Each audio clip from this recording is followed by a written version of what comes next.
한국 이제 없어도 되지 않습니까? 155조 원. 베트남이 한국으로부터 받아낸 투자 규모입니다. 그런데 베트남은 한국을 밀어냈습니다. 우리도 이제 독립할 때가 왔다. 세계는 한국이 곤란해질 거라 예상했죠. 베트남이 한국에게 절실해 보였으니까요. 그런데 말입니다. 먼저 무너진 쪽은 베트남이었습니다. 그리고 지금 베트남은 필사적으로 한국을 찾고 있습니다. 155조를 받고도 버렸던 그들이 지금 와서 왜 애타게 찾는 걸까요? 딱 1초만요. 좋아요와 구독 꾹 부탁드립니다. 1년 전 그날, 회의실엔 묘한 자신감이 감돌고 있었습니다. 한국이요? 솔직히 이젠 없어도 됩니다. 베트남 산업부 장관이 여유 있게 웃었습니다. 회의 테이블 위엔 한 권의 보고서. 베트남 세계 공장의 새로운 중심. 155조 원이나 투자받았는데 이제 독립할 때 아니겠습니까? 박수가 터졌습니다. 20명 남짓한 참석자 모두가 고개를 끄덕였죠. 저만 빼고요. 저는 사이먼 브래들리입니다. 영국 런던 출신의 공급망 전략 컨설턴트죠.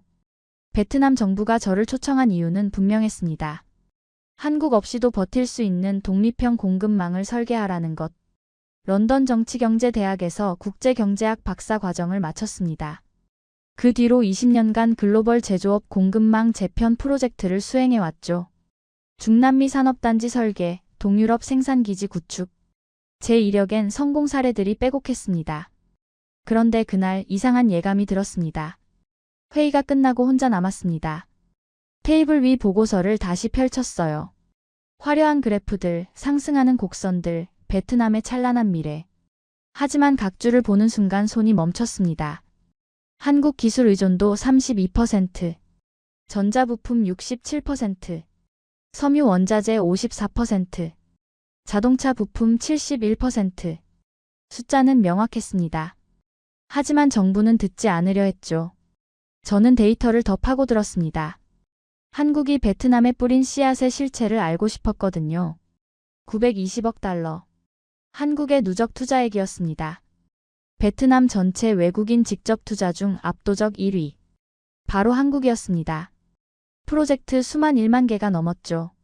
삼성전자. 연간 수출액만 557억 달러. 베트남 전체 수출의 16%를 차지했습니다. 박寧과 타이응우엔에 자리한 거대한 스마트폰 공장. 그곳에서 매일 수십만 대의 갤럭시가 생산됐죠. 하이퐁의 LG 디스플레이. 56억 달러가 넘는 투자로 세운 디스플레이 공장. 세계 TV와 모니터 패널의 상당수가 바로 그곳에서 나왔습니다. 님빈의 현대자동차 공장. 연간 18만 대 생산 체제. 베트남 내수와 동남아 수출을 동시에 책임지고 있었어요. 바리아붕따우의 포스코. 냉형 강판 연 120만 톤 생산. 전자제품과 가전의 뼈대를 만드는 곳이었죠. 한국 기업들은 베트남 곳곳에 뿌리내리고 있었습니다. 북부 하노이 권역부터 남부 호치민까지. 섬유, 전자, 자동차, 철강, 화학, 식품. 산업 지도의 거의 모든 영역에 한국의 손길이 닿아 있었어요. 그런데 흥미로운 점이 있었습니다. 표면만 본다면 한국이 베트남을 필요로 하는 것처럼 보였죠. 하지만 공급망 구조를 뜯어보니 정반대였습니다. 한국은 핵심 부품을 공급했습니다. 베트남은 조립을 맡았죠. 한국은 기술과 설계를 쥐고 있었습니다. 베트남은 노동력을 제공했어요. 이건 파트너십이 아니었습니다. 생태계였습니다. 그리고 그 생태계의 정점엔 한국이 있었죠. 몇 달이 흘렀습니다. 2024년 가을부터 베트남 정부의 태도가 달라지기 시작했어요. 한국 기업들 기술 이전이 너무 더딥니다. 현지화 비율을 70%까지 끌어올려야 합니다. 세금 혜택이요? 이젠 줄여야죠. 충분히 벌었잖습니까? 회의 때마다 이런 말들이 나왔습니다. 저는 조심스럽게 의견을 냈어요. 급격한 정책 변화는 위험할 수 있습니다. 한국 기업들이 불안해하면. 장관이 손을 저었습니다. 사이먼, 걱정 마십시오. 한국은 베트남을 못 떠나요. 여기서 너무 많이 벌고 있으니까. 저는 더 이상 말하지 않았습니다. 제 역할은 자문이지 설득이 아니었으니까요. 2025년 봄이 왔습니다. 베트남 정부는 외국인 투자법 개정안을 발표했어요. 기술 이전 의무화 조항. 현지 부품 사용 비율 강제 상향. 법인세 우대 폐지. 사실상 한국을 겨냥한 압박이었죠. 이제 우리도 독립할 때입니다. 장관은 기자회견에서 당당하게 말했습니다. 그리고 한 달 뒤, 2025년 4월 15일, 뉴스 속보가 떴습니다.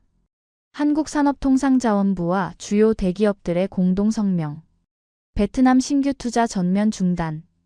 기존 투자 철회 검토 착수. 저는 숨이 멎는 줄 알았습니다. 예상은 했지만 이렇게 신속하고 강경하게 나올 줄은 몰랐어요. 오후 2시 긴급회의가 소집됐습니다. 산업부 회의실은 아수라장이었죠. 한국이 어떻게 이럴 수 있습니까? 우리 최대 투자국이 배신을 하다니. 이건 경제보복입니다. 고위 관료들이 목소리를 높였습니다. 장관은 얼굴이 굳어 있었어요. 사이먼, 당신 생각은 어떻습니까? 제가 조용히 말했습니다. 예상했던 시나리오입니다만. 생각보다 강경하군요. 그럼 어떻게 해야 합니까? 장관의 목소리엔 처음으로 불안이 스며들어 있었습니다. 저는 대답하지 못했습니다. 솔직히 저도 몰랐거든요. 한국이 여기까지 나올 줄은. 그날 저녁 저는 현장으로 나갔습니다. 하이퐁 산업단지. 한국 기업들이 밀집한 곳이었죠. 공장은 여전히 돌아가고 있었습니다. 하지만 분위기가 달랐어요. 주차장에서 한 베트남 공장장을 만났습니다. 50대 중반쯤 되어 보이는 남자. 이곳에서 10년째 일한다고 했어요. 정부에서 오셨습니까? 그가 물었습니다. 네, 자문 차원에서요. 상황이 어떻습니까? 글쎄요. 아직은 괜찮습니다. 하지만 그는 말을 흐렸습니다. 한국 본사 팀장님이 오늘 떠났어요. 갑자기요. 가족들까지 함께. 몇 분이나 떠났습니까? 이번 주에만 3가족이요. 다들 조용히 짐을 쌌어요. 공장 안으로 들어갔습니다. 린이라는 젊은 엔지니어가 설비 앞에 서 있었어요. 얼굴이 어두웠습니다. 무슨 일이죠? 제가 물었습니다. 한국에서 부품 발주가 취소됐어요. 다음 달 물량이요. 린은 한숨을 내쉬었습니다. 김 과장님이 어제 말씀하셨어요. 본사 분위기가 안 좋다고. 베트남 철수 얘기까지 나온대요. 그는 고개를 저었습니다. 정부는 한국이 못 떠날 거라고 했는데 우린 먼저 건드렸잖아요. 그 말이 가슴에 꽂혔습니다. 정부와 현장의 온도차가 컸어요. 정부는 한국의 배신이라며 분노했지만 현장은 두려워하고 있었습니다. 저는 베트남 전역을 돌았습니다. 박린, 타이응우엔, 님빈, 동나이. 한국 기업들이 있는 곳마다 같은 분위기였어요. 공장은 아직 돌아갔지만 속도가 느려지고 있었습니다. 한국 기술자들이 하나둘 본국으로 돌아가고 있었죠. 신규 투자는 물론 증설 계획도 전부 보류됐습니다. 어느 공장의 베트남인 부장이 제게 말했습니다. 사이먼 씨, 솔직히 말씀드리죠. 우린 한국 없이 못 버텨요. 기술도, 부품도, 품질 관리 시스템도 전부 한국 거예요. 정부는 모릅니까? 정부는 숫자만 봐요. 얼마 투자했고 얼마 벌어갔는지. 하지만 우리가 매일 보는 건 달라요. 그는 공장을 가리켰습니다. 이 라인이 돌아가는 건 한국 부품 덕분이에요. 품질이 나오는 건 한국 기술자들 덕분이고요. 그게 끊기면 말을 잇지 못했습니다.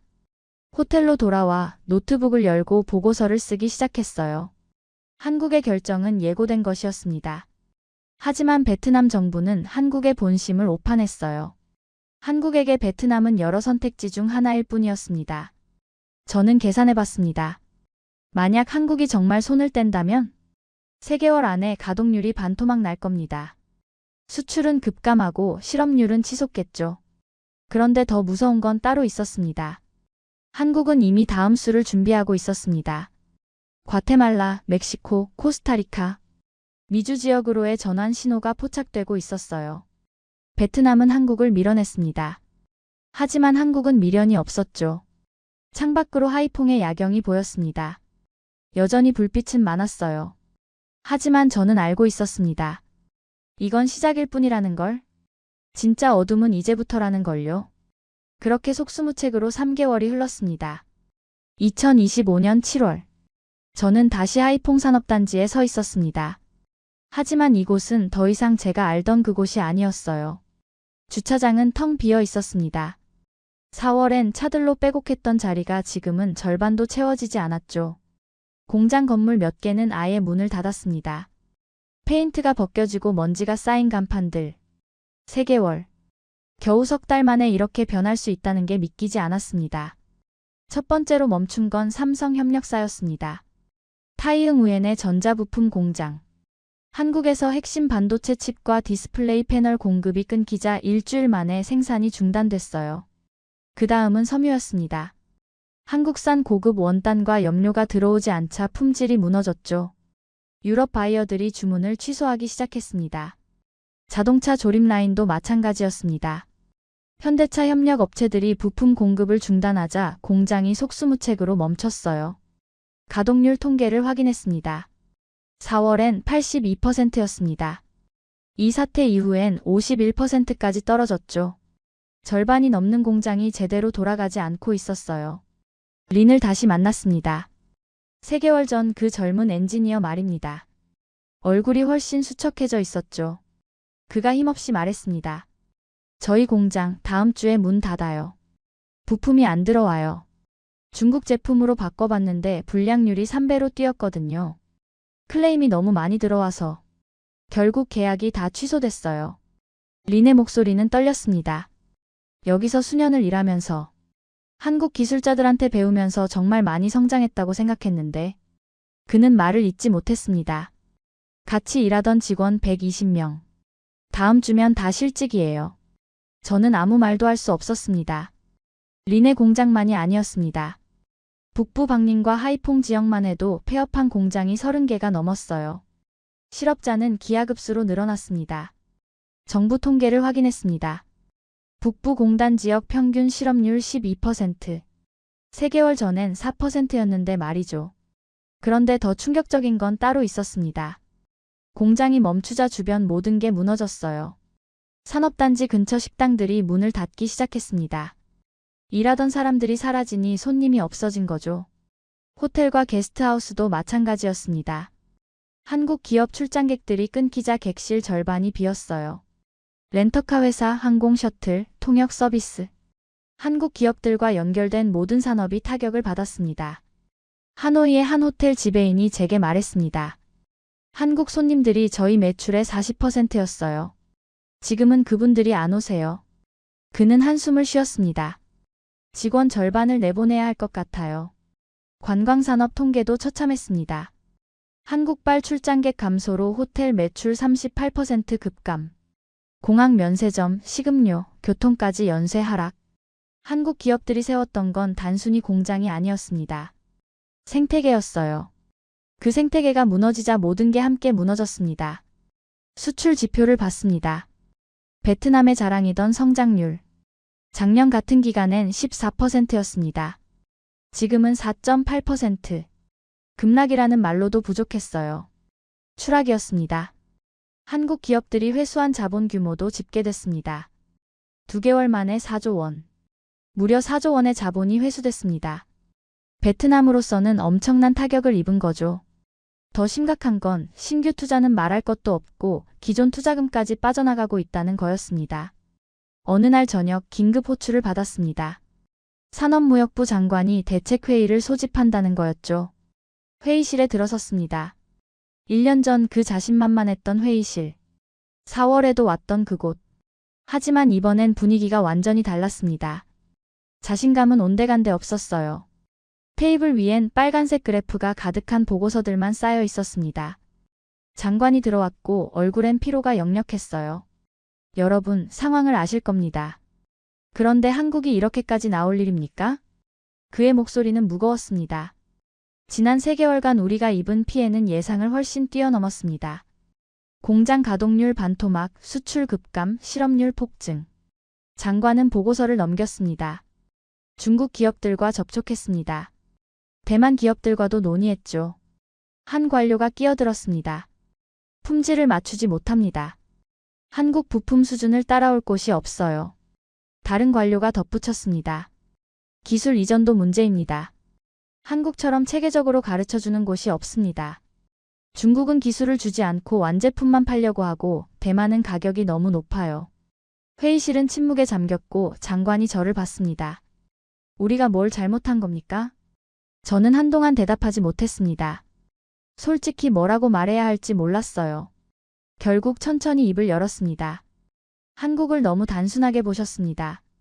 저는 노트북을 열어 데이터를 보여줬죠. 한국은 단순히 돈을 투자한 게 아니었습니다. 그들은 베트남 산업 전체의 작동 방식을 설계했어요. 화면에 공급망 지도를 띄웠습니다. 베트남의 전자산업을 보십시오. 부품의 67%가 한국산입니다. 하지만 중요한 건 그 부품들이 어떤 부품이냐는 겁니다. 제가 설명을 이어갔습니다. 핵심 반도체, 정밀 센서, 고급 디스플레이 패널. 이건 단순 부품이 아니에요. 제품의 품질을 결정하는 심장부입니다. 이걸 대체할 곳이 없어요. 한 관료가 물었습니다. 그럼 어떻게 해야 합니까? 한국 없이는 정말 베트남 자체적으로는 불가능합니까? 왜 우리는 못하는 겁니까? 저는 잠시 망설였습니다. 하지만 진실을 말해야 했어요. 단기적으론 불가능합니다. 한국이 만든 공급망 시스템은 수십 년 넘게 구축된 겁니다. 그들의 과거와 노력이 다 포함된 거죠. 이걸 몇 달 만에 대체할 순 없어요. 회의실은 더 조용해졌습니다. 장관이 고개를 숙였습니다. 한국에 다시 손을 내밀어야 할까요? 누군가 반발했습니다. 그건 자존심이 상하지 않습니까? 그래도 우리가 먼저 고개를 숙인다는 건. 하지만 대부분은 침묵했습니다. 모두 알고 있었어요. 자존심으로 공장을 돌릴 순 없다는 걸. 회의는 결론 없이 끝났습니다. 저는 호텔로 돌아와 창밖으로 하노이 야경이 보였어요. 4월보다 더 어두워진 도시. 노트북을 열어보니 제 옛 동료로부터 이메일 하나가 와 있었습니다. 사이먼, 흥미로운 소식이야. 베트남에 있지? 근데 지금 한국 기업들이 과테말라에 대규모 투자한다는 업계 소식이 퍼졌어. 미주 공급망 재편이 시작된 것 같아. 저는 화면을 응시했습니다. 베트남이 혼란에 빠져 있는 동안 한국은 이미 움직이고 있었습니다. 다음 목적지를 향해, 더 나은 조건을 향해서요. 사실 그들에겐 아쉬울 게 없었어요. 한국을 원하는 선택지는 많았으니까요. 베트남이 아직 원인을 찾고 있을 때 한국은 이미 해답을 실행하고 있었습니다. 저는 창밖을 다시 봤습니다. 어둠 속에서 깜빡이는 몇 개의 불빛. 그 불빛들마저 곧 꺼질지 모른다는 생각이 들었습니다. 베트남의 산업지도 위엔 아직도 한국의 설계도가 남아 있었습니다. 하지만 설계자가 떠나버린 지금 그 지도는 의미를 잃었죠. 한국은 떠난 게 아니었습니다. 자신의 존재가 얼마나 결정적인지 증명해 보인 겁니다. 그리고 한국은 진짜로 움직였습니다. 흘러가는 소문이 아니었죠. 그날 밤 저는 의미심장한 소식을 접했습니다. 제 동료가 보내온 이메일에는 한 줄이 적혀 있었어요. 한국 대표단 과테말라행 포착. 뭔가 큰 게 진행 중인 것 같아. 과테말라. 중미의 작은 나라. 저에게도 낯선 이름이었습니다. 하지만 궁금했어요. 베트남이 혼란에 빠진 지금 한국은 대체 무엇을 하고 있는 걸까? 다음 날 아침 저는 자료를 찾아봤고 놀랐습니다. 한국산업통상자원부와 과테말라 정부의 합의문. 산업단지 조성 협약. 투자 규모 8억 달러. 이게 전부가 아니었습니다. 삼성, LG, 현대 협력사들. 이미 현지 실사를 마친 상태였어요. 베트남에서 발표한 지 겨우 4개월. 그 사이 한국은 조용히 그러나 확실하게 움직이고 있었습니다. 저는 더 파고들었습니다. 왜 하필 과테말라일까? 답은 명확했습니다. 디알카프타. 도미니카 공화국과 중미 5개국, 미국의 자유무역 협정. 과테말라는 이 협정의 핵심 국가였어요. 무슨 의미냐고요?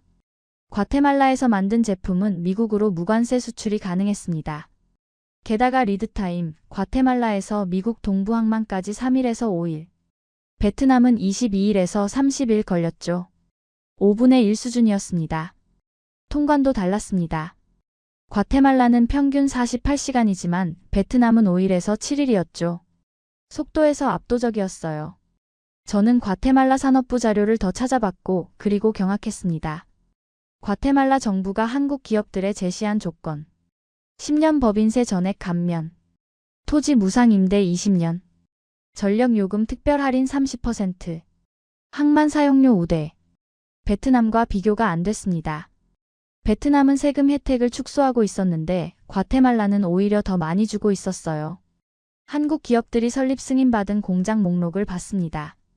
전자부품 조립 공장 3곳, 섬유 가공시설 2곳, 자동차 부품 공장 1곳, 모두 한 달 안에 승인이 떨어졌습니다. 베트남에서 같은 승인을 받으려면 최소 6개월은 걸렸어요. 게다가 과테말라는 규제가 단순했습니다. 현지화 의무 비율도 없었죠. 기술 이전 강제 조항도 없었습니다. 한국 기업들이 원하는 대로 운영할 수 있었어요. 저는 소름이 돋았습니다. 한국은 베트남을 떠나며 미련을 가진 게 아니었습니다. 이미 더 나은 조건의 파트너를 찾아놓은 거죠. 과테말라 일간지 프렌사 리브레를 찾아봤습니다. 한국 기업들, 과테말라를 새로운 생산 허브로. 기사엔 구체적인 현장 사진이 실려 있었습니다. 산업단지 착공식.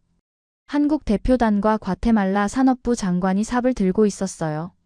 기사 내용을 읽었습니다. 과테말라 정부는 한국을 전략적 파트너로 환영한다. 우리는 베트남의 실수를 반복하지 않을 것이다. 한국 기업들에게 최상의 투자 환경을 제공하겠다. 과테말라 산업부 장관의 발언이었습니다. 베트남의 실수라는 표현이 가슴에 꽂혔어요. 더 읽어 내려갔습니다. 현지 근로자 1만 명 채용 예정. 평균 임금은 베트남과 비슷한 수준. 하지만 생산성 교육에 집중 투자. 한국은 단순히 공장만 세운 게 아니었어요. 베트남에서 썼던 시스템을 그대로 이식했습니다. 기술 교육센터 설립, 품질 관리 매뉴얼 도입, 한국 기술자 파견. 베트남에서 10년 걸려 만든 노하우를 과테말라에선 단 몇 개월 만에 복제하고 있었습니다. 그날 저녁 하노이에서 뉴스가 터졌습니다.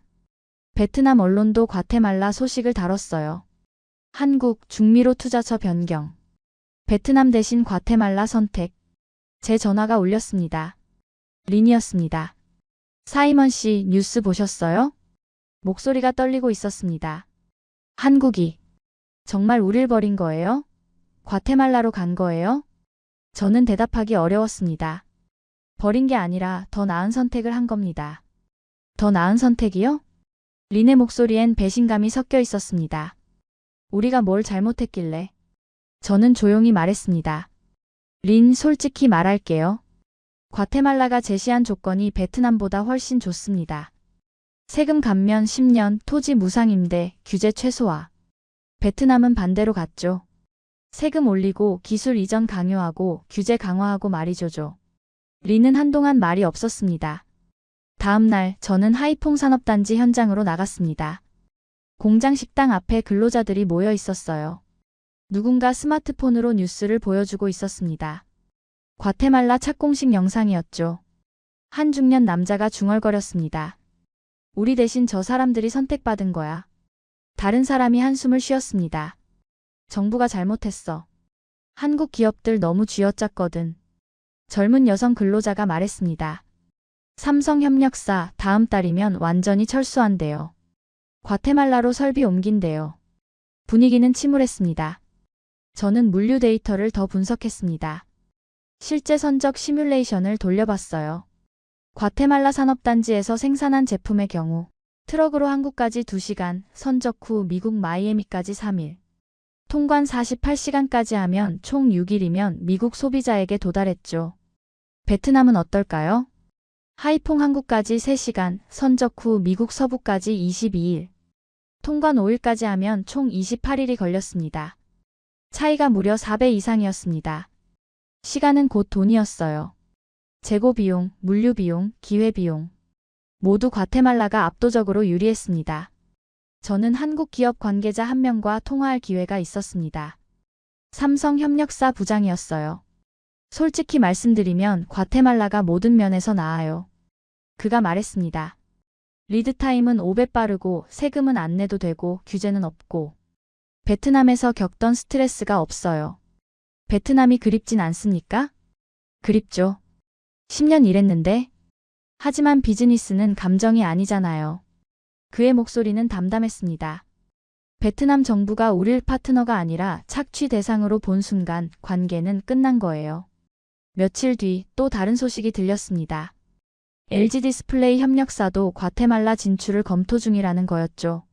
한국의 미주 진출은 과테말라만이 아니었습니다. 멕시코 북부에도 투자가 진행되고 있었어요. 코스타리카와도 협상이 시작됐습니다. 한국은 공급망을 다변화하고 있었습니다. 베트남 하나에 의존하지 않는 구조로요. 그리고 그 전략은 완벽하게 작동하고 있었습니다. 미국의 니어쇼어링 정책, 중국과의 무역 갈등 속에서 미국 기업들은 중남미 공급망을 원했습니다. 한국은 바로 그 수요를 잡았어요. 과테말라 정부는 2025년 경제 성장률 전망을 5.1%로 상향 조정했습니다. 한국 투자 덕분이었죠. 베트남은 성장률이 추락하고 있었고 과테말라는 상승하고 있었습니다. 그리고 얼마 지나지 않아 첫 공장이 완공됐다는 소식이 들렸습니다. 전자부품 조립 공장. 생산 수율 98%. 베트남에서 10년 걸려 만든 시스템을 한국은 석 달 만에 과테말라에 옮겨놨습니다. 베트남 정부에 보고서를 올렸습니다. 한국의 미주 진출 동향 및 시사점. 장관실에서 긴급 연락이 왔습니다. 사이먼, 이게 사실입니까? 과테말라 조건이 우리보다 그렇게 좋습니까? 네, 확인했습니다. 거의 모든 면에서 우위에 있습니다. 한국이 정말 우릴 필요로 하지 않았던 겁니까? 전화 너머 장관의 목소리는 착잡했습니다. 필요했지만 유일한 선택지는 아니었습니다. 한국에게 베트남은 좋은 파트너였지만 대체 불가능한 파트너는 아니었던 거죠. 한국은 감정이 아닌 전략으로 움직였습니다. 베트남에 대한 미련 따위는 없었어요. 그들에게 중요한 건 장소가 아니라 시스템이었습니다. 어디서든 똑같은 품질을 만들 수 있는 능력. 그것이 한국의 경쟁력이었습니다. 창밖으로 하노이 야경이 보였습니다. 저 멀리 중미에선 한국이 만든 새로운 불빛이 켜지고 있었죠. 베트남이 이유를 찾을 때 한국은 해답을 실행하고 있었습니다. 세계가 불황을 걱정할 때 한국은 기회를 만들고 있었어요. 한국은 미련 대신 판단을 택했습니다. 감정이 아닌 효율로 움직였죠. 그것이 한국이 세계 무대에서 살아남는 방식이었습니다. 2025년 한국이 떠난 지 5개월째. 저는 다시 산업무역부 회의실에 앉아 있었습니다. 하지만 이번 회의는 달랐어요. 테이블 위엔 두꺼운 보고서가 놓여 있었습니다.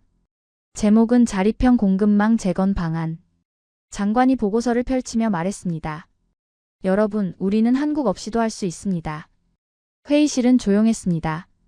중국, 대만, 일본 기업들과 접촉했습니다. 그들이 한국의 빈자리를 채워줄 겁니다. 저는 보고서를 넘겼습니다. 그래프와 수치들이 빼곡했어요. 하지만 뭔가 이상했습니다. 장관님, 제가 손을 들었습니다.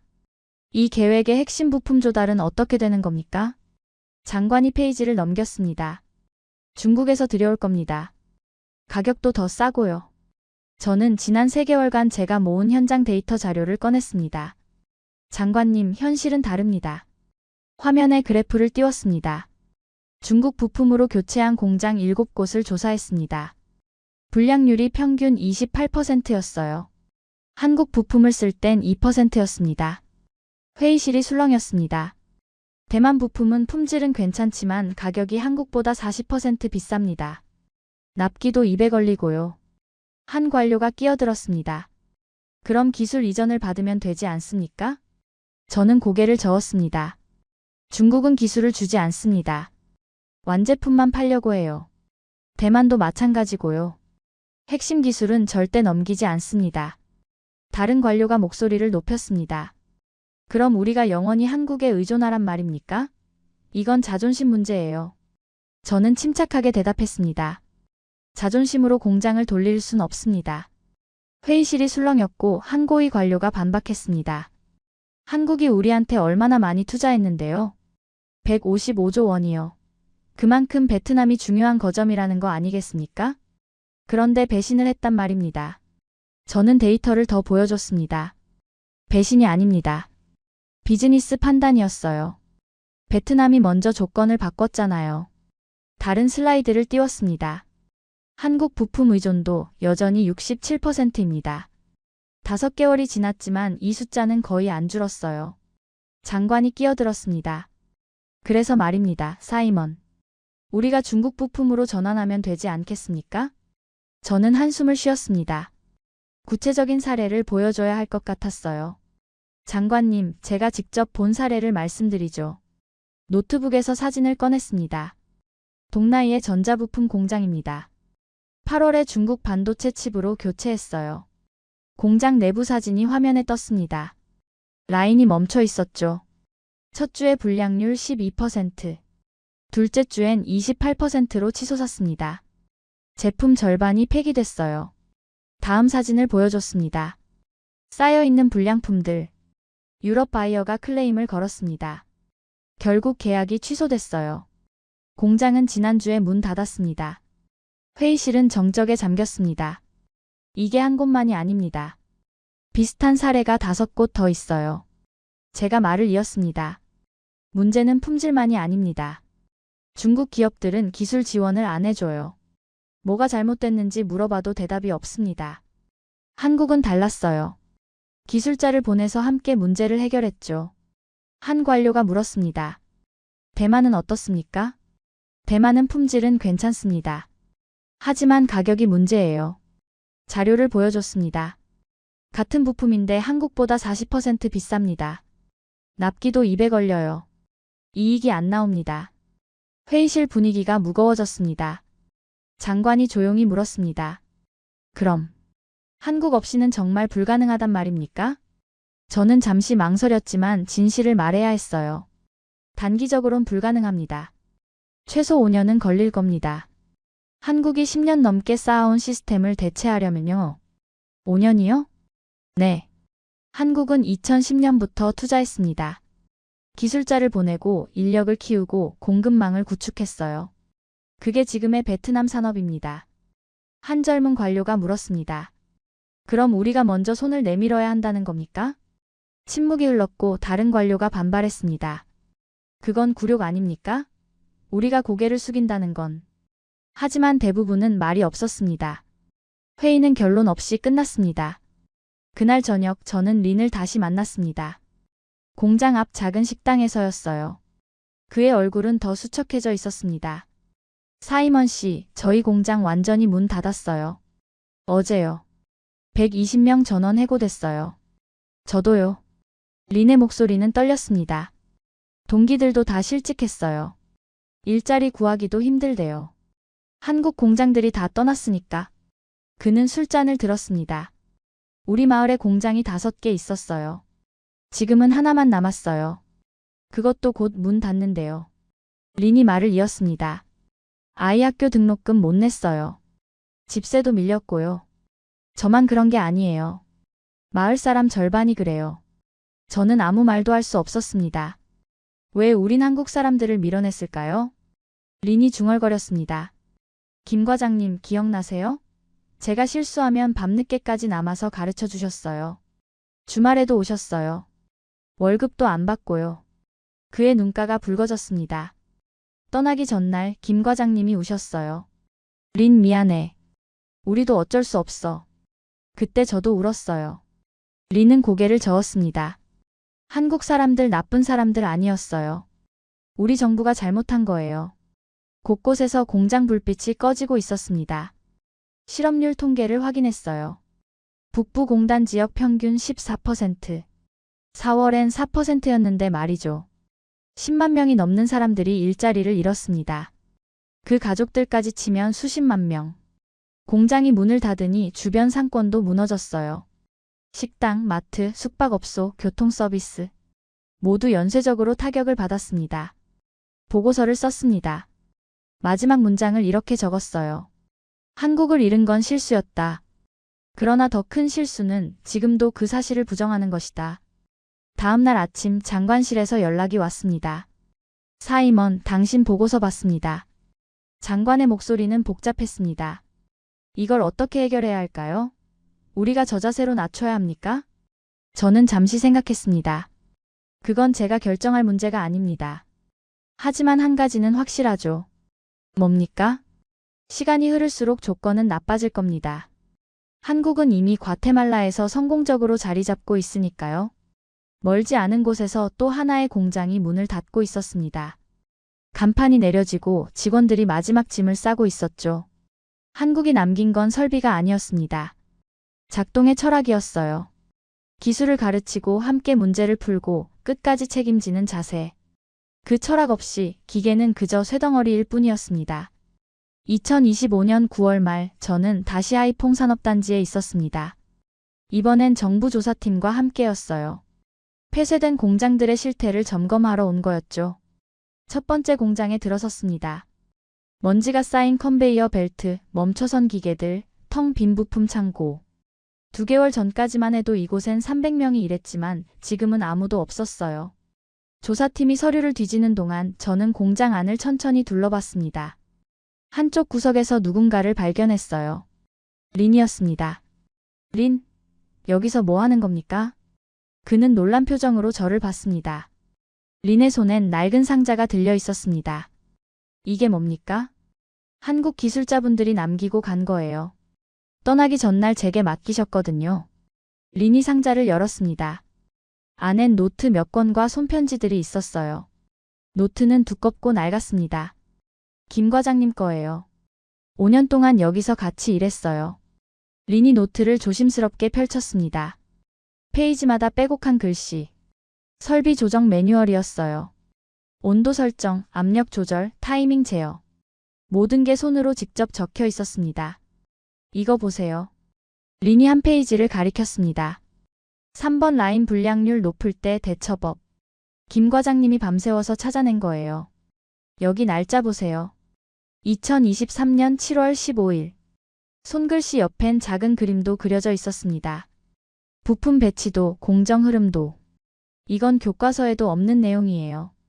김 과장님이 직접 경험으로 터득한 거죠. 린이 다른 노트를 꺼냈습니다. 이건 박 대리님 거고요. 품질 관리 체크리스트예요. 페이지마다 체크 항목이 정리돼 있었습니다. 세심하고 꼼꼼했어요.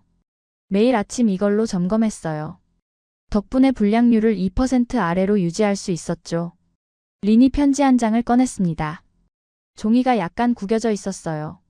이건 김 과장님이 떠나기 전날 주신 거예요. 편지를 읽어도 될까요? 린이 고개를 끄덕였습니다. 린은 편지를 받아들고 한동안 말이 없었고 눈가가 붉어졌어요. 한국도 옛날엔 가난했다고. 1인당 국민소득이 67달러였대요. 지금 베트남보다 못 살았다고요. 그런데 지금은 36,000달러래요. 한 세대만에요. 린이 노트를 쓰다듬었습니다. 어떻게 그럴 수 있냐고 물었더니 김 과장님이 웃으시면서 포기하지 않아서라고 말씀하셨죠. 저는 가슴이 먹먹해졌습니다. 이 노트대로 한번 해볼까요? 혹시 라인이 다시 돌아갈지도 몰라요. 린은 노트를 들고 3번 라인으로 갔고 저도 따라갔어요. 그는 노트를 펼쳐들고 하나씩 확인했습니다. 전원 스위치. 여기 있네요. 압력 밸브. 2.3으로 맞추라고 했어요. 온도 센서. 85도. 린의 손이 조심스럽게 움직였습니다. 마치 의식을 치르는 것 같았어요. 10분쯤 지났을까요? 린이 마지막 스위치에 손을 올렸습니다. 처음엔 아무 일도 없었지만 하지만 몇 초 뒤 미세한 진동이 느껴졌어요. 컨베이어 벨트가 천천히 움직이기 시작했습니다. 기계음이 공장 안에 울려 퍼졌죠. 린의 얼굴이 환해졌습니다. 돌아가요. 라인이 돌아가요. 저도 놀랐습니다. 2개월간 멈춰있던 라인이 다시 살아난 거였어요. 물론 완벽하진 않았지만 움직였습니다. 린이 노트를 보며 다음 단계를 진행했습니다. 부품 투입, 공정 조정, 품질 체크. 뭔가 감이 와요. 이렇게만이라도 됐어요. 정말 됐어요. 린은 거의 소리를 질렀습니다. 조사팀 사람들이 소리를 듣고 달려왔어요. 모두 놀란 표정이었습니다. 어떻게 한 겁니까? 한 관료가 물었고 린이 노트를 보여줬습니다. 한국 기술자분들이 남긴 매뉴얼이요. 이대로 따라했어요. 관료는 노트를 받아들고 페이지를 넘겼습니다. 놀라움이 얼굴에 번졌어요. 이게 전부 손으로 쓴 겁니까? 네. 5년간 김 과장님이 직접 기록하신 거예요. 저는 그 순간을 지켜봤고 그리고 깨달았죠. 한국이 남긴 건 기계가 아니었습니다. 설비도 아니었어요. 지식이었고 경험이었습니다. 그리고 무엇보다 포기하지 않는 정신이었어요. 한국 사람들은 돈만 벌고 간 게 아니에요. 우리한테 방법을 가르쳐 줬어요. 스스로 설 수 있는 방법을요. 이 공장이 없어지더라도 최소한 다른 곳에서 적용하고 살아갈 방법을 알려준 거죠. 저는 공장 안을 둘러봤습니다. 먼지 쌓인 기계들, 하지만 그 기계들 안엔 여전히 한국의 흔적이 남아 있었어요. 한국 기술자들이 베트남에 파견된 숫자를 떠올렸습니다. 2010년부터 2024년까지 약 15만 명. 그들은 단순히 공장을 돌리러 온 게 아니었습니다. 사람을 키우러 왔던 거예요. 품질 관리 시스템 도입 전후 데이터도 생각났습니다. 불량률 12%에서 2%로. 숫자 뒤엔 수천 시간의 교육이 있었습니다. 밤샘 작업이 있었고 끈질긴 노력이 있었어요. 저는 린에게 물었습니다. 한국 기술자들과 일하면서 뭘 배웠습니까? 린은 잠시 생각하더니 대답했습니다. 완벽함이요. 김 과장님은 99%론 만족 안 하셨어요. 100%를 원하셨죠. 처음엔 이해 못했어요. 1%가 뭐가 중요하냐고요. 그런데요? 지금은 알아요. 그 1%가 신뢰를 만든다는 걸. 바이어들이 한국 공장 제품을 찾는 이유를 알겠어요. 린이 기계를 쓰다듬었습니다. 김 과장님이 말씀하셨어요. 한국도 처음엔 못 만들었대요. 하지만 계속 배우고 개선하고 포기하지 않았대요. 그는 노트를 다시 펼쳤습니다. 이 노트 마지막 페이지에 이렇게 써 있어요. 실수는 괜찮다. 중요한 건 같은 실수를 반복하지 않는 것이다. 한국이 베트남에 남긴 건 사고방식이었어요. 문제를 대하는 태도, 품질을 보는 관점, 포기하지 않는 끈기. 그게 진짜 기술이었습니다. 해가 저물었지만 라인은 여전히 돌아가고 있었어요. 완전한 복구는 아니었습니다. 전체 생산 능력의 20% 정도. 하지만 중요한 건 그게 아니었어요. 멈췄던 게 다시 움직였다는 것. 희망이 돌아왔다는 것. 린이 제게 말했습니다. 사이먼 씨, 전 이 공장 다시 살리고 싶어요. 김 과장님이 가르쳐 주신 대로요. 할 수 있을 것 같습니까? 모르겠어요. 하지만 해볼 거예요. 김 과장님 편지에 그랬잖아요. 절대 멈추지 말라고. 밤 호텔로 돌아왔습니다. 노트북을 열고 보고서를 썼어요. 한국의 산업화 역사를 찾아봤습니다. 1953년 전쟁 직후 1인당 국민소득 67달러. 2025년 현재 36,000달러. 500배가 넘는 성장. 한 세대 만에 이뤄낸 기적. 그 기적의 비결이 뭐였을까요? 돈도 없었고 자원도 없었고 기술도 없었는데 답은 노트 안에 있었습니다. 포기하지 않는 정신. 끊임없이 배우는 자세. 완벽을 향한 집념. 한국은 그걸 베트남에 전했습니다. 공장을 세우면서 사람을 키우면서 보고서 마지막 줄을 이렇게 적었습니다.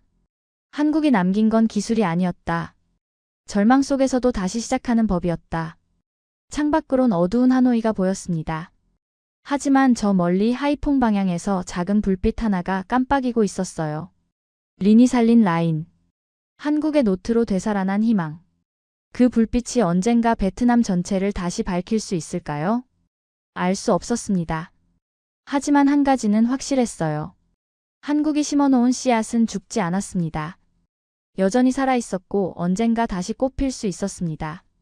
2025년 가을이 깊어질 무렵 저는 산업무역부 회의실에서 역사적인 순간을 목격했습니다. 장관이 서류를 들고 들어왔어요. 얼굴엔 복잡한 감정이 섞여 있었습니다. 여러분, 오늘 중대한 결정을 내렸습니다. 회의실이 조용해졌습니다. 한국 정부의 공식 서한을 발송했습니다. 협력 재개를 요청하는 내용입니다. 술렁임이 일었어요. 배신자들한테 손을 내민다고요? 한 관료가 반발했습니다. 장관이 손을 들어 제지했습니다. 배신이 아니었습니다. 우리가 먼저 관계를 틀었어요. 그는 서한 사본을 테이블에 놓았습니다. 저는 서한을 읽어봤습니다. 베트남어였지만 통역을 받았죠. 대한민국 정부 귀중.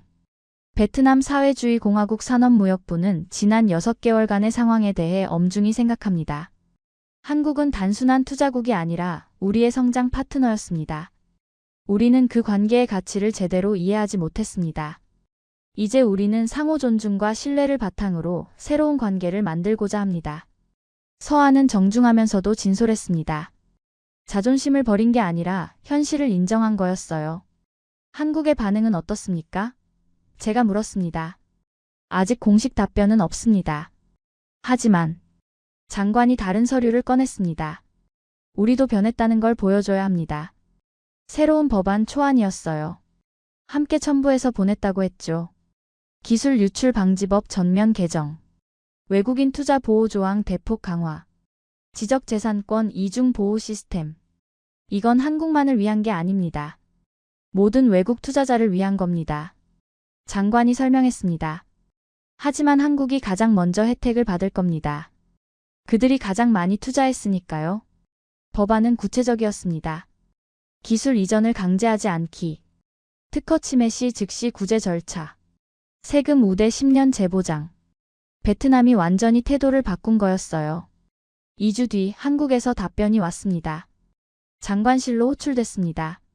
장관의 표정이 밝아져 있었어요. 사임원, 한국이 응했습니다. 정말입니까? 네.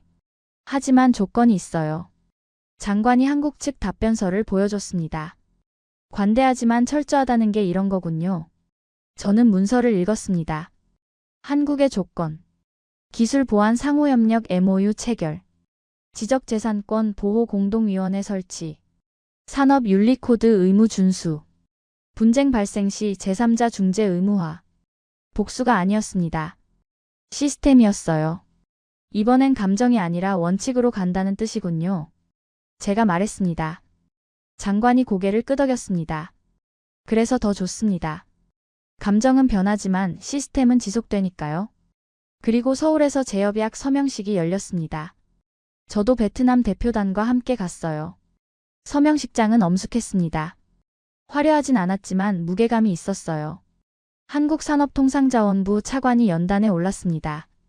오늘 우리는 새로운 협력의 장을 엽니다. 과거를 돌아보며 미래를 봅니다. 베트남 장관도 발언했죠. 서명이 이루어졌습니다. 양측 대표가 악수를 나눴어요. 카메라 플래시가 터졌습니다. 하지만 제 시선은 뒤쪽 자리로 갔습니다. 린이 앉아 있었어요. 베트남 정부가 현장 대표로 초청한 거였습니다. 그의 옆엔 김영수 과장이 앉아 있었습니다. 두 사람은 조용히 이야기를 나누고 있었어요.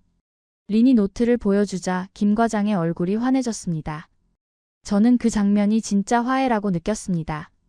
정부 간 협약보다 더 의미 있는. 서명식 후 기자회견이 열렸습니다. 한 기자가 물었습니다. 이번 협약이 이전과 다른 점은 뭡니까? 한국 측 대표가 대답했습니다. 신뢰의 기반이 다릅니다.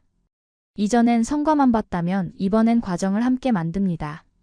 베트남 장관이 덧붙였습니다. 우리는 한국을 투자자로만 봤습니다. 이제는 파트너로 봅니다. 협약 내용이 공개되자 국제사회가 주목했습니다. OECD 개발센터에서 성명을 발표했어요. 한국형 기술 협력 모델은 글로벌 표준 사례가 될 수 있다. UNDP도 반응했습니다. 상호 존중에 기반한 개발 협력의 모범. 심지어 다른 나라들도 관심을 보였습니다. 때마침 몇 주 후 UNDP 주최 세미나가 서울에서 열렸습니다. 주제는 K공급망 윤리 가이드라인. 저도 발표자로 초대됐어요. 한국 모델의 핵심은 뭡니까? 청중이 물었습니다. 저는 이렇게 대답했습니다. 기술을 주되 의존을 만들지 않습니다. 가르치되 스스로 설 수 있게 합니다. 박수가 터졌습니다. 그리고 가장 중요한 건 제가 말을 이었습니다. 복수가 아닌 원칙으로 움직인다는 겁니다. 한국은 베트남에 화를 낼 수도 있었습니다. 하지만 시스템으로 답했어요. 세미나 후 여러 나라 관계자들이 제게 명함을 건넸습니다. 우리나라도 한국과 협력하고 싶습니다. 한국 모델을 배우고 싶어요. 한국은 이제 투자국을 넘어섰습니다. 협력의 기준이 됐어요. 저녁 호텔에서 린을 만났습니다. 사이먼 씨, 다음 주에 공장 다시 열어요. 정말입니까? 네. 한국 기업이 부품 공급 재개한대요. 김 과장님도 다시 오신대요. 린의 얼굴은 환했습니다. 이번엔 달라질 거예요. 우리가 배웠으니까요. 뭘 배웠습니까? 한국을 대하는 법이요. 파트너로요, 스승으로요. 린이 가방에서 그 노트를 꺼냈습니다. 이 노트 김 과장님께 돌려드리려고요. 그런데 김 과장님이 그러시더라고요. 너 가져. 너가 더 필요해. 그는 노트를 가슴에 안았습니다. 밤 서울 야경을 봤습니다. 63빌딩 남산타워 한강 다리. 반세기 전엔 이 도시도 잿더미였습니다. 지금은 세계가 배우려 오는 곳이 됐어요. 한국은 용서가 아닌 원칙으로 돌아왔습니다. 감정이 아닌 시스템으로 답했어요. 그리고 그 시스템은 이제 세계의 표준이 되고 있었습니다. 베트남이 손을 내밀었고 한국은 악수를 받아줬습니다. 하지만 이번엔 달랐어요. 관대하되 철저하게, 용서하되 원칙 있게. 그것이 진정한 성숙이었습니다. 재협약 서명 후 정상화를 향한 움직임이 시작되고 저는 다시 하이퐁으로 향했습니다. 이번엔 다른 이유였어요. 공장이 다시 문을 연다는 소식을 들었거든요. 불과 몇 주 만에 서서히 돌아오고 있었습니다. 공항에서 산업단지로 가는 길. 택시기사가 말했습니다. 요즘 도로가 다시 막혀요. 좋은 의미로요. 무슨 뜻입니까? 공장 다시 돌아가잖아요. 출퇴근 차들이 늘었어요. 창밖을 봤습니다. 확실히 차량이 많았어요. 4개월 전 텅 빈 도로와는 달랐습니다. 산업단지에 도착했습니다. 주차장이 차들로 가득했어요. 린이 정문에서 저를 기다리고 있었습니다. 사이먼 씨, 오셨어요. 그의 얼굴은 환했습니다. 4개월 전 수척했던 모습과는 완전히 달랐어요. 어떻습니까, 상황이? 직접 보세요. 린이 저를 공장 안으로 안내했습니다. 문을 여는 순간 소리가 들렸습니다. 기계 돌아가는 소리, 컨베이어 벨트 소리, 사람들의 목소리. 공장이 살아 있었습니다. 2주 전부터 라인 하나씩 재가동했어요. 지금은 4개 라인이 돌아가고 있어요. 린이 자랑스럽게 말했습니다. 첫 번째 라인으로 갔습니다. 한국인 기술자 2명이 베트남 근로자들과 함께 일하고 있었어요. 김영수 과장이었습니다. 사이먼 씨, 오랜만이네요.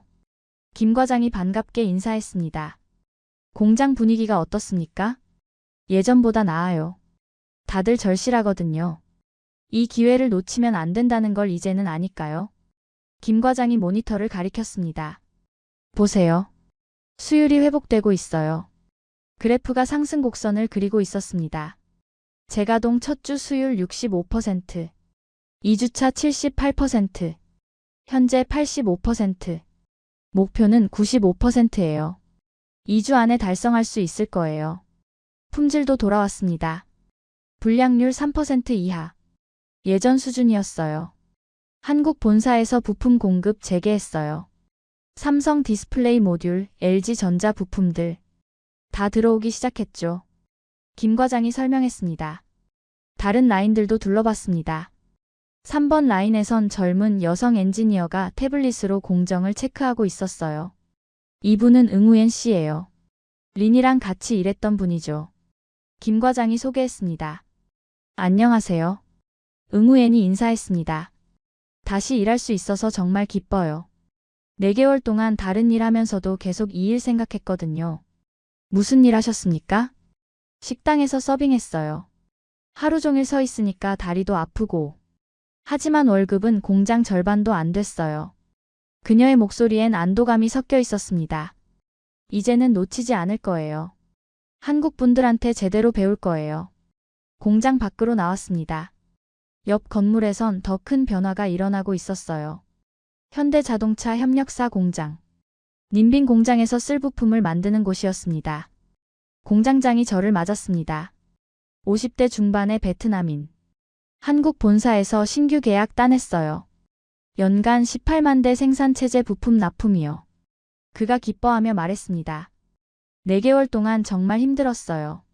중국 부품으로 바꿔봤는데 현대차에서 규격 미달이라고 반려했거든요. 이제는 어떻습니까? 포스코 소재가 다시 들어와요. 바리아붕따오에서 냉연강판 공급 재개했어요. 품질이 완전히 다르죠. 그는 샘플을 보여줬습니다. 이게 포스코 제품이에요. 두께 오차 0.01mm 이하. 중국산은 0.05mm였어요. 숫자로는 작아 보이지만 조립하면 완전히 달라요. 점심시간. 공장 식당은 북적였습니다. 4개월 전 텅 비었던 그곳이 다시 활기를 찾았어요. 린과 함께 식사했습니다. 사이먼 씨, 신기해요. 한국 기업들이 돌아오니까 다른 것들도 다 돌아왔어요. 무슨 뜻입니까? 저희 공장만 돌아간 게 아니에요. 주변 식당, 마트, 숙박업소 다 다시 문 열었어요. 린이 창밖을 가리켰습니다. 저기 보이는 식당 5개월 동안 문 닫았었어요. 지난주에 다시 열었어요. 우리 같은 근로자들이 다시 와서 밥 먹으니까요. 생태계가 회복되고 있었습니다. 한국 기업들이 돌아오자 연쇄적으로 모든 게 살아났어요. 오후 산업단지 전체를 둘러봤습니다.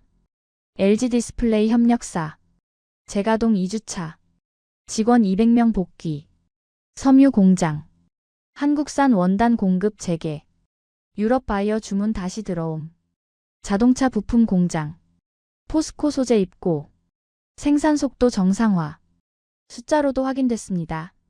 산업단지 가동률 51%에서 78%로 한 달 만에요. 고용도 회복됐습니다. 실업률 14%에서 8%로 하락. 6만 명이 일자리를 되찾았어요. 저녁 린의 집에 초대받았습니다. 작은 아파트였어요. 린의 아내가 저녁을 준비하고 있었습니다. 사이먼 씨, 정말 감사해요. 남편이 다시 일하게 돼서요. 그녀가 말했습니다. 4개월 동안 정말 힘들었어요. 저축 다 떨어지고 애 학원비도 못 냈어요. 남편이 밤마다 한숨 쉬는 거 보면 마음이 아팠죠. 린이 껴안으며 말했습니다. 이제 괜찮아. 다시 시작이야. 식사 후 린이 노트북을 켰습니다. 사이먼 씨, 이거 보세요. 베트남 산업부 발표 자료였어요. 한국과의 교역 목표. 2030년 1,500억 달러. 2024년 870억 달러의 거의 2배. 정부가 진심이에요. 이번엔 달라요. 린이 다른 자료를 보여줬습니다. 한국기업투자보호법 통과됐어요. 국회에서 기술 강제 이전 금지, 특허 보호 강화. 변화는 현장에서도 느껴졌습니다. 다음 날 아침 김 과장과 커피를 마셨습니다. 분위기가 확실히 달라졌어요. 김 과장이 말했습니다. 예전엔 기술 빨리 넘기라는 압박이 있었어요. 지금은 제대로 배우게 해달라는 요청이에요. 완전히 반대죠. 어떻게 느껴지십니까? 훨씬 일하기 좋아요. 억지로 가르치는 게 아니라 함께 성장하는 느낌이거든요. 그는 공장을 바라봤습니다. 본사에서도 느꼈대요. 베트남이 변했다고.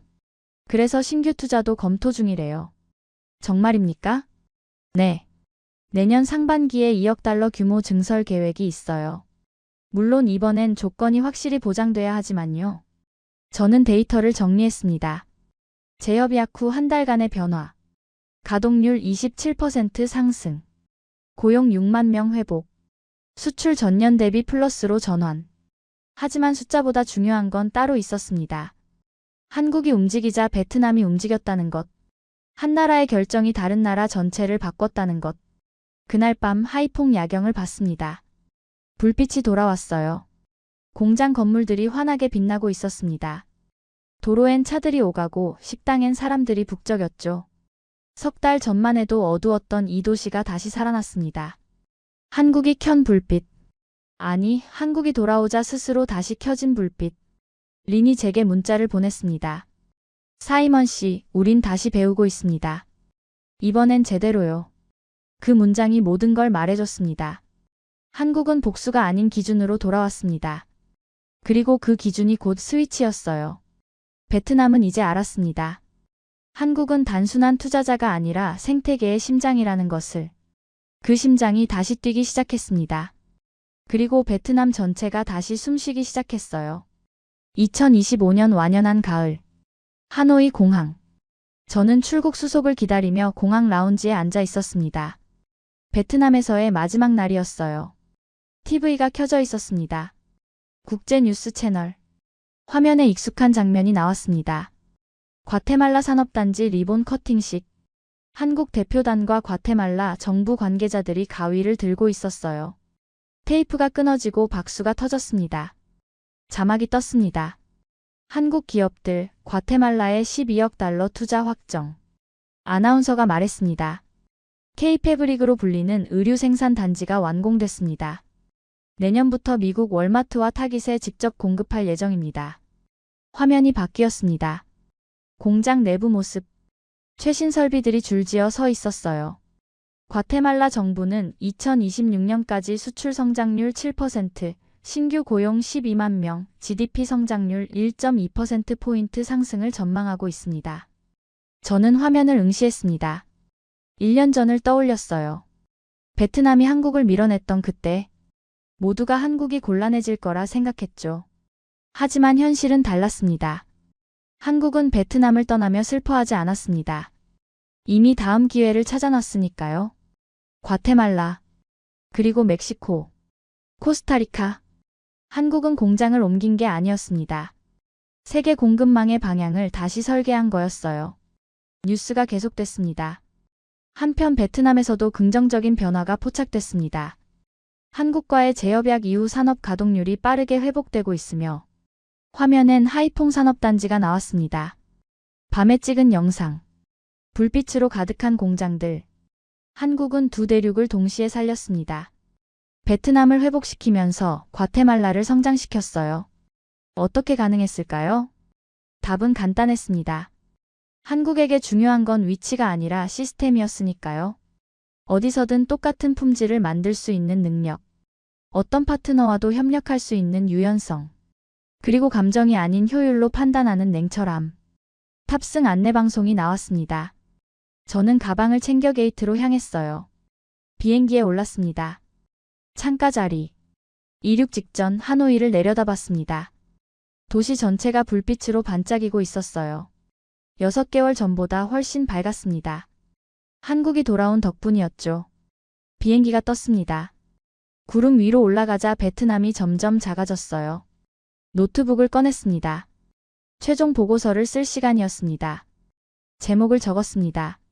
한국 모델 세계 공급망 협력의 새로운 기준. 첫 문장부터 썼습니다. 2025년 한국은 세계에 증명했다. 투자국을 넘어 협력의 기준이 될 수 있다는 것을. 데이터를 정리했습니다. 베트남 재협약 성과. 가동률 회복 27%. 고용 회복 6만 명. 한국 기업 신규 투자 검토 8억 달러. 과테말라 진출 성과. 산업단지 조성 12억 달러. 예상 고용 12만 명. 2026년 GDP 기여도 1.2%포인트. 국제 반응도 기록했습니다. OECD 개발센터 평가. 한국형 개발 협력 모델은 상호 존중과 기술 이전의 균형을 이룬 모범 사례다. UNDP 성명.